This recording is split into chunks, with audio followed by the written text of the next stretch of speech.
Okay, तो हम लोग डिस्कस करने जा रहे हैं SHM जेई मेंस का मॉड्यूल है और इसके क्वेश्चन ऑलरेडी यूट्यूब पे पड़े हुए हैं डिस्कशन फॉर्म में, बट कुछ और क्वेश्चन जिसको मैं डिस्कस कर रहा हूँ ये है।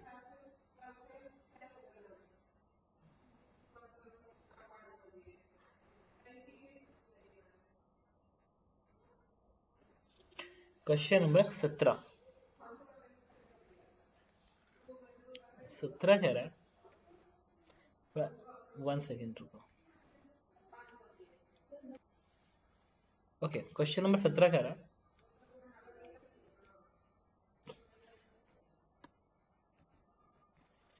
कि to identical spring are attached to the small block P.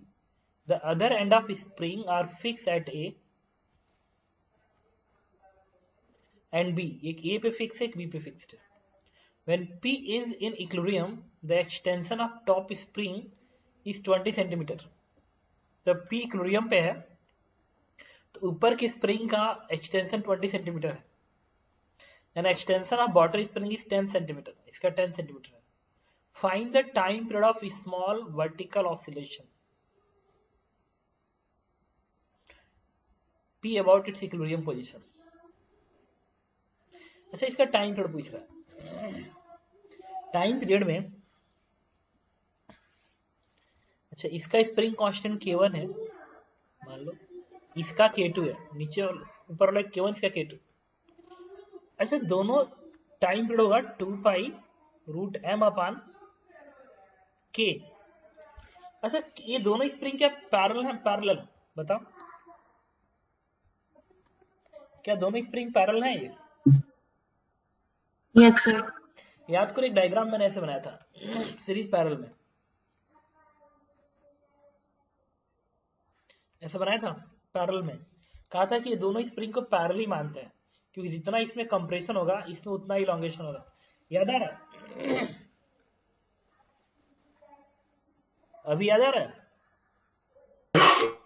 Yes sir. हाँ, तो ये देखो, ये जैसा है, ये भी डायग्राम वैसा ही है। इसका मतलब time period 2 pi root m upon K equivalent K1 plus K2। तो तुम यहाँ पे लिखोगे K1 प्लस K2। अब K1 प्लस K2 और m की वैल्यू आ जाए तो आंसर आ जाए। अब बनाएंगे इस ब्लॉक की एबीडी। जब इस ब्लॉक की एबीडी बनाओगे तो mg नीचे दिखाओगे। अच्छा, ये स्प्रिंग इलोंगेटेड है, देखो कह रहा है कि एक्सटेंशन ऑफ टॉप स्प्रिंग 20। ये इलोंगेटेड है। अगर ये इलोंगेटेड होगा तो इस ब्लॉक को ऊपर को खींचेगा। इलोंगेटेड है ना, तो ऊपर को खींचेगा ऐसे। तो this is K1 into x, कितना है 20 सेंटीमीटर, तो 0.2 लिख लो। और क्वेश्चन में क्या रहा है, an extension of bottom spring is 20 centimetre, 10 centimetre. अगर ये 10 सेंटीमीटर का इलोंगेशन है, इसमें भी है, तो इस ब्लॉक को नीचे खींचेगा। अगर इलोंगेटेड होगा तो नीचे खींचेगा। तो ये फोर्स आएगा कितना, दिस इज K2 इंटू 0.1।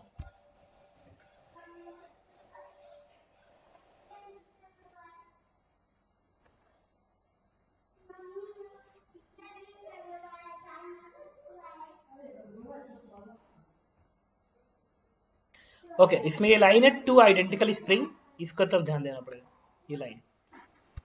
तो ठीक है, तो K1 K2 क्या होगा, इक्वल हो जाएगा।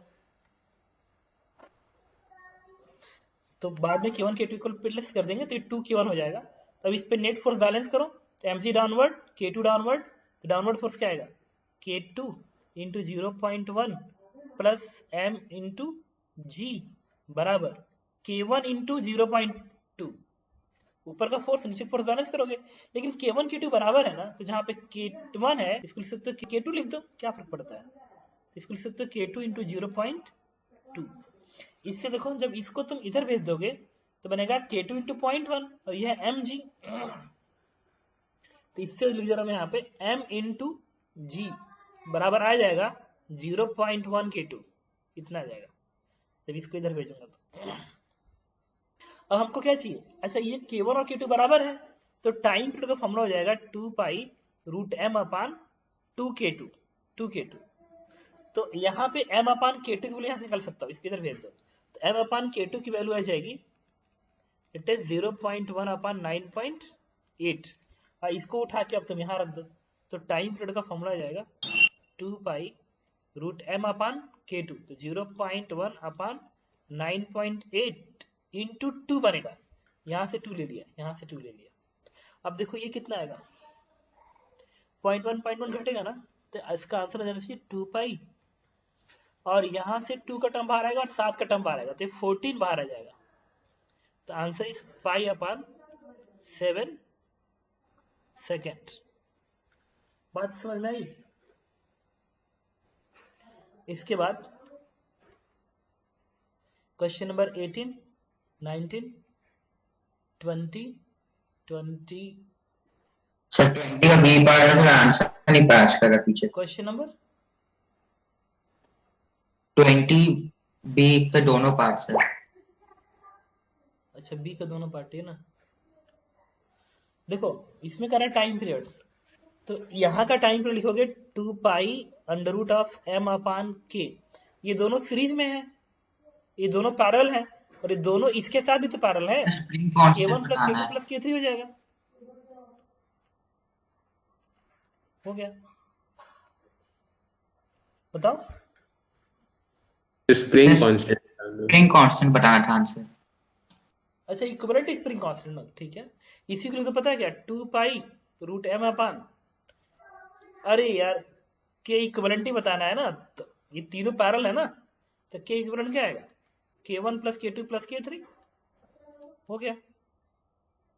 पता था पैरेलल में k1 plus k2 plus k3 होता है, सीरीज में 1 अपान k प्लस 1 अपान k1 plus 1 k2 plus 1 k3 होता है, याद आ रहा है? Yes sir. हाँ तो k1 plus k2 plus k3 answer हो गया। इसमें ये भी दोनों पैरेलल हैं तो 2k, और ये भी दोनों पैरेलल है तो 2k, और ये पूरा इसके साथ पैरेलल है, आंसर 4k, इसका 4k हो गया, ठीक है। और कहां तक दिया था, ये सब दिया था 21 22, सब पार्ट 2, सब पार्ट 2 1 to 40। अब पार्ट 1 में, सब पार्ट 1 में अभी पढ़ा ही नहीं है सर, सिंपल पेंडुलम। अच्छा ठीक है, अब पार्ट 2 में आते हैं। पार्ट 2 में क्वेश्चन नंबर, ये डिस्कस कहां तक हुआ है,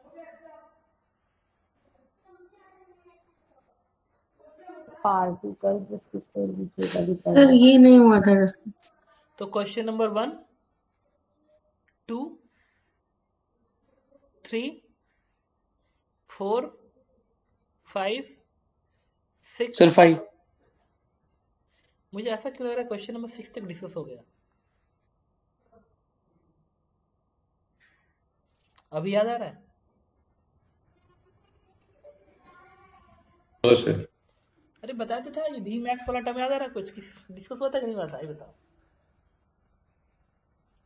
जिसपे तुमने कहा, तुम ही साथ कहा था ना कि सर इसको दोबारा बताए, मैं कहा था एक बार वीडियो में देख लेना, याद आ रहा है? फिर रिपीट कर रहा हूँ, क्वेश्चन नंबर 1, 2, 3, 4, 5 बताना अगर डाउट होगा तो। 5 में कह रहा है कि पार्ट, सर 5। बता रहा हूँ, a particle performing as particular point, this point is conjugative apparent। Conjugative apparent का मतलब पता है क्या होगा, conjugative appearance, a particle performing a system take capital T time in conjugative appearance at a particular point। एक particular point पे जाने के लिए, एक पर्टिकुलर पॉइंट पे आने में उसको कैपिटल टी का टाइम लगता है। ये पर्टिकुलर पॉइंट बड़ा इंपॉर्टेंट वर्ड है, एक पर्टिकुलर पॉइंट तक आने में मिनिमम उसको कैपिटल टी का टाइम लगता है। कंजुगेटिव अपरेंट एट अ भी है अ, तो तुम मुझे बताओ अगर वो मीन पोजीशन पे होता तो यहां से चल के वापिस यहीं तक आने में उसको टाइम कितना लगता, t/2। Yes sir. t/2। अच्छा अगर इस एक्सट्रीम पे हो तो यहां से चलेगा और वापिस इसी पोजीशन पे आएगा, कितना समय लगाएगा? T. t. This means the particular point must be extreme position. Got it? Yeah. Question number 6. बताऊं? 7, 8, 9, 10. So 7. 7. कह रहा which of following quantity are always non-positive in simple harmonic motion? Non-positive. Non-positive मतलब है, non-positive मतलब क्या होता है? Zero या जीरो से बड़ा। जीरो या Sir, sir sorry negative. Sir, zero छोटा। जीरो या नेगेटिव ना? Yes, sir. Yes sir. अच्छा, फोर्स और एक्सेलरेशन का डायरेक्शन हमेशा सेम होगा? भाई F बराबर m होता है ना, F बराबर m होता है। तो मुझे बताओ फोर्स और एक्सेलरेशन क्या पैरेलल होंगे? अगर फोर्स और एक्सेलरेशन पैरेलल हुए तो उसका डॉट डॉट पॉजिटिव आएगा ना, ये दोनों का डायरेक्शन सेम है, फोर्स का और ए का, तो डॉट डॉट पॉजिटिव आएगा। V और R, V और R। अच्छा, वेलोसिटी और आर्क का डायरेक्शन तो सुना बना लो तुम। पार्टिकल मान लो यहाँ पे है, तो यहाँ ये ओरिजिन है, लेट्स दिस इज ओरिजिन, और पार्टिकल यहाँ पे है, तो इस पार्टिकल का पोजीशन वेक्टर ऐसे बनेगा, ऐसे। लेकिन इस पोजीशन में पार्टिकल की वेलोसिटी इधर भी हो सकती है और इधर भी हो सकती है, राइट भी हो सकती है, लेफ्ट भी, डिपेंड करता है जा किधर है। भाई ऐसे घूमेगा ना ऐसे, तो यहाँ पे एक समय पे इधर भी जा रहा था और यहीं पे एक समय पे इधर भी आ रहा है, मतलब इस पॉइंट पे पार्टिकल की वेलोसिटी आगे बढ़ सकती है, पीछे बढ़ सकती है। तो अगर आगे हुआ तो डॉट डॉट पॉजिटिव आएगा, और अगर पीछे हुआ तो डॉट डॉट नेगेटिव आएगा। इसका मतलब बी पार्ट तो नहीं होगा। ये तो कंफर्म है कि मैं कहा था कि एक्सेलरेशन, ये तो कंफर्म है कि मैं कहा था कि एक्सेलरेशन पोजीशन के हमेशा उल्टा होता है। एसएचएम का इक्वेशन में ये होता है, ए बराबर माइनस ओमेगा स्क्वायर एक्स।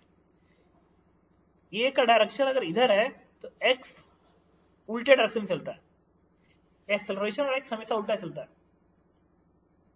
ये तय। तो डॉट प्रोडक्ट क्या आएगा? नेगेटिव, इसका वैल्यू नेगेटिव आएगी।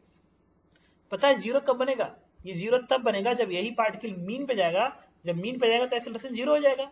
अगर ये जीरो हो गया ये, तो इसमें जीरो मल्टीप्लाई कर दो तो वैल्यू जीरो। तो या तो इसकी वैल्यू जीरो होगी या तो इसकी वैल्यू नेगेटिव होगी। क्यों? एक्सेलरेशन डिस्प्लेसमेंट के हमेशा अपोजिट होता है, समझ रहे हो? Yes, sir. Question number 8, 9, 10। Sir, 8. अच्छा, क्वेश्चन नंबर 8 और क्वेश्चन नंबर 7 में कोई अंतर नहीं, एक ही क्वेश्चन है, लिखा ना नॉन नेगेटिव, ये नॉन पॉजिटिव। तो नॉन नेगेटिव का मतलब क्या हुआ? Positive या zero. पॉजिटिव और जीरो। तो एक ऑप्शन ई मिल गया, पॉजिटिव या जीरो, क्योंकि एक्सेलरेशन मीन पे क्या होता है? जीरो। तो एक तो ऑप्शन तुम्हें ई मिल गया। अब भी और आर, ये तो कुछ भी हो सकता है, पॉजिटिव नेगेटिव। ए और R, it is always negative. F और आर, अरे एफ और आर भी ऑलवेज नेगेटिव होगा, ये भी ऑलवेज नेगेटिव होगा। रीजन ये है कि ए और आर नेगेटिव ऑलवेज है ना, और फोर्स और एक्सेलरेशन सेम डायरेक्शन के होते हैं। अगर फोर्स और एक्सेलरेशन सेम डायरेक्शन में है, इसका मतलब ए और ए डॉट आर की जो वैल्यू आएगी साइन, एफ डॉट आर का साइन भी वही रहेगा। आंसर ये बात समझ में आई? Yes, sir. क्वेश्चन नंबर 9 बता दो। देखो सर 8 में बी पार्ट नहीं समझ में आया सर, एक ही डायरेक्शन में तो होगा। चुप रहो, तो वेलोसिटी उल्टा नहीं होता है। देखो मान लो ये ओरिजिन है, दिस इज द ओरिजिन, ये ओरिजिन है, ये ओरिजिन है। अगर पार्टिकल यहाँ पे होगा तो उसका पोजीशन वेक्टर क्या दिखाओगे? राइट की ओर कि लेफ्ट की ओर, ओरिजिन के रिस्पेक्ट में? Sir right. राइट। तो this is the position vector. और यहाँ पे जब अगर मान लो ये मीन पोजीशन है और एक्सट्रीम पोजीशन यहाँ पे है, इधर कहीं है, तो मुझे बताओ यहाँ पे पार्टिकल की वेलोसिटी राइट की ओर दिखाओगे कि लेफ्ट की ओर दिखाओगे? सर राइट की ओर। लेफ्ट भी तो हो सकती है, अगर पार्टिकल ऐसे घूमते हुए लेफ्ट भी हो सकता जब ऐसे आएगा तो इधर भी तो हो सकता है। है। यस सर, यस समझ गए।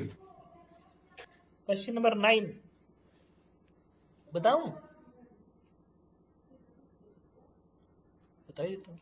क्वांटिटी ऑलवेज जीरो, जीरो है ना। अच्छा, ए क्रॉस एफ हमेशा जीरो होगा। रीजन पता है क्या है? ये दोनों पैरेलल है ना, एफ और आर पैरेलल है, कि हमेशा जीरो होगा। आर और भी हमेशा जीरो होगा। अरे हर चीज हमेशा जीरो होगा, सारे answer A B C D सब पैरेलल है ना। स्ट्रेट लाइन में मोशन हो रहा है ना, स्ट्रेट लाइन में मोशन अगर होगा, ऐसे होगा, ऐसे मोशन होगा, तो हर चीज सर आर और ए एंटी पैरेलल है। क्या? सर आर और ए एंटी पैरेलल है, तो तो क्रॉस पर जीरो 180 नहीं का। होगा। Yes sir, zero. पैरेलल हो या एंटी पैरेलल हो, क्रॉस पर always zero. Question number 10, 11, 12, 13, 14, 15, 13, 14. 11 sir 14.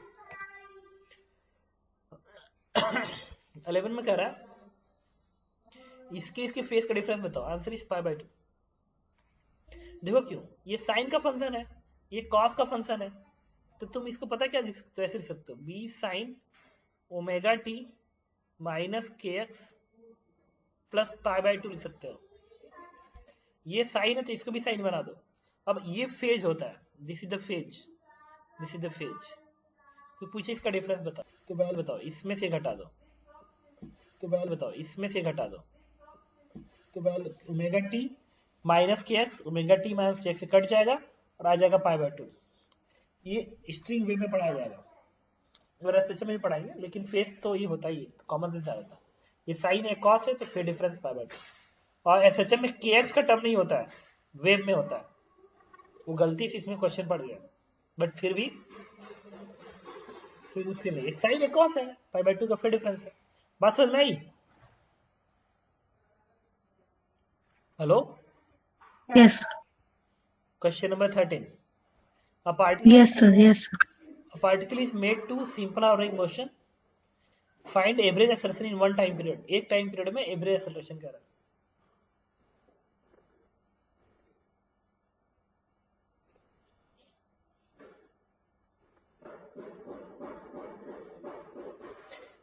क्या कह रहा है? एवरेज एक्सेलरेशन, इस क्वेश्चन में गड़बड़ है। इसको ये बताने की जरूरत थी कि ये मोशन की स्टार्टिंग वो कहां से मान रहा है, मीन पोजीशन पे मान रहा है कि एक्सट्रीम पे मान रहा है। एक्सट्रीम पे मानेगा तो आंसर 0 आ जाएगा, मीन पे मानेगा तो आंसर कुछ और आएगा, कहीं कुछ और मानेगा तो आंसर कुछ और आएगा। इसको लिख लो मीन पोजीशन, यहाँ पे टी बराबर 0 पे वो मीन। क्वेश्चन है, ये क्वेश्चन आंसर है, तो देखो क्या करोगे। सर 0 क्यों होगा?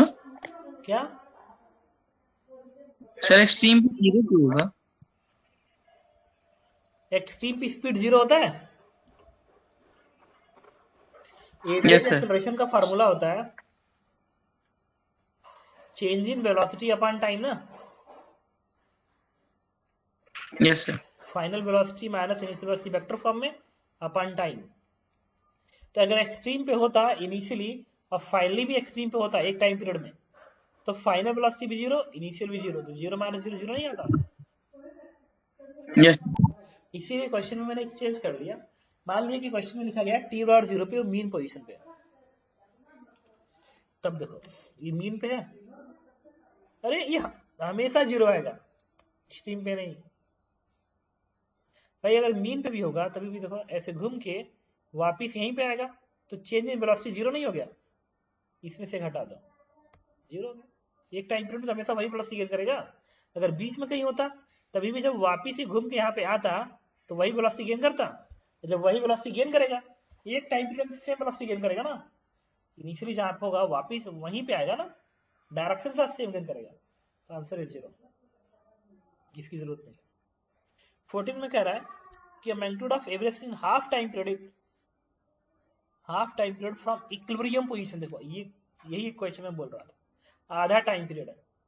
देखो अगर मीन पे होता, मीन पे तो वापिस एक आधा टाइम पीरियड में ऐसे आता, इस तरीके से आता, ये t/2 होता, दिस इज द t/2। अब मीन पोजीशन का टाइम होता है, वेलोसिटी होती है a ओमेगा, याद करो तो जब एवरेज एक्सेलरेशन लिखोगे ना, average acceleration, change in velocity,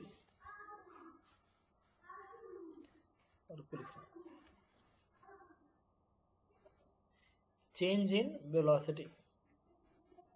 अच्छा, इसके बाद हम लोग डिस्कस करेंगे ये A omega minus A omega बना डायरेक्शन के साथ, उसमें से घटाओ ये इनिशियल ए ओमेगा, ये इनिशियल ए ओमेगा घटाओ